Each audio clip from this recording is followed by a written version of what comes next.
Hey everybody, Cindy A. Lewis here. Welcome. I'm glad you're here today for the 100 Days of Junk Journal Pockets. This booklet is available in my Ko-Fi shop. If you're interested, it's a great reference tool for 100 plus days pockets. Plus there's 5 complex pockets that I've added as a bonus after 50 days. So if you download it or if you already purchased it, you can get your extras. Also go check out Creating with Jovi. She is doing this alongside with me. We're collaborating on this for 100 days.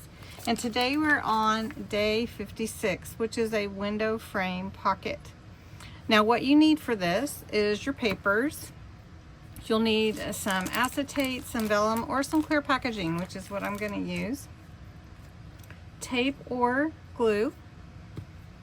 You'll need scissors or your trimmer, and decorative paper for backing and any embellishments that you want.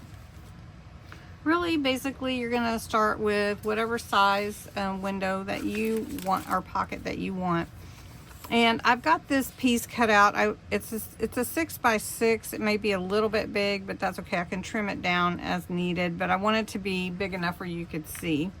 And then I have a picture to go behind my decorative paper.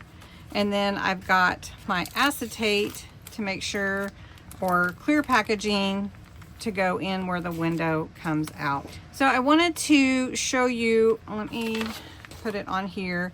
This is a 5 by 5 square. So I just did that. And you don't have to have a die, or you don't have to have special equipment to make your window.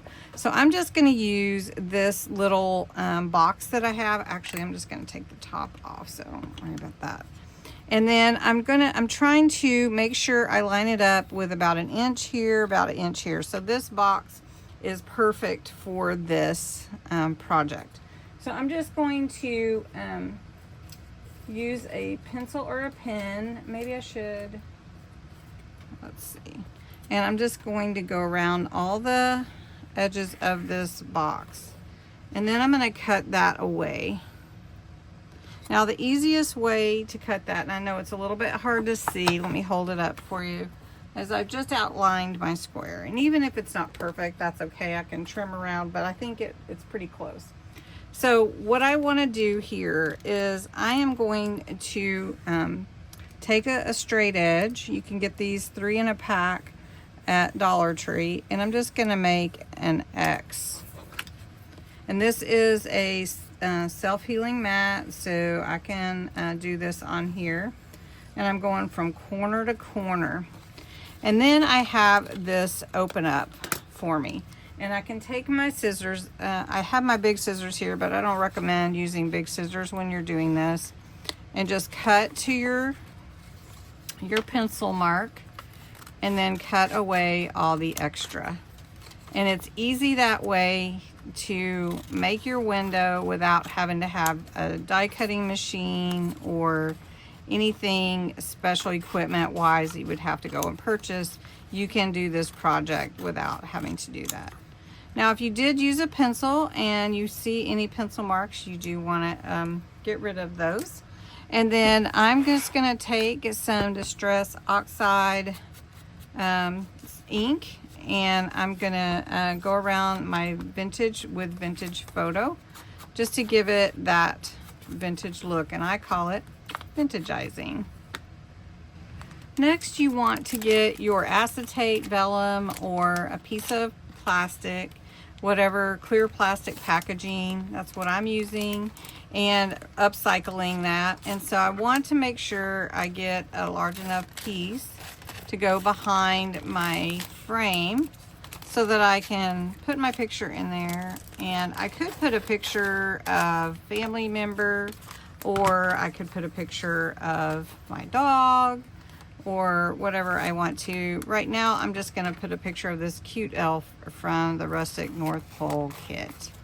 So I'm just trimming that down so that it will fit here, and then you can see I've got that on there. So then I'm just going to glue around the edges and glue down my plastic. Now I can put my little picture behind here, and that looks so cute. Okay. Now I could just glue that straight down, but I'm going to use some 3D foam.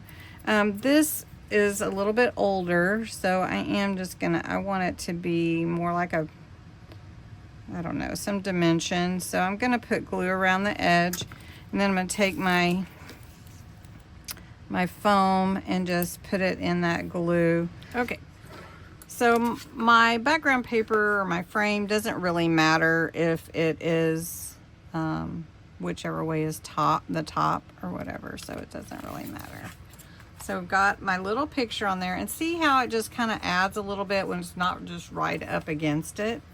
All right, so then I'm gonna take this and glue it on here, and I could make this the pocket, or I could make this the pocket. I think I'm going to make this the pocket. So we're just gonna go this way, and then we could actually make the other a pocket as well. We're just gonna line this up here.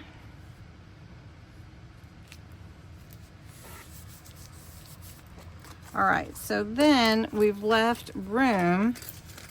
Let's see,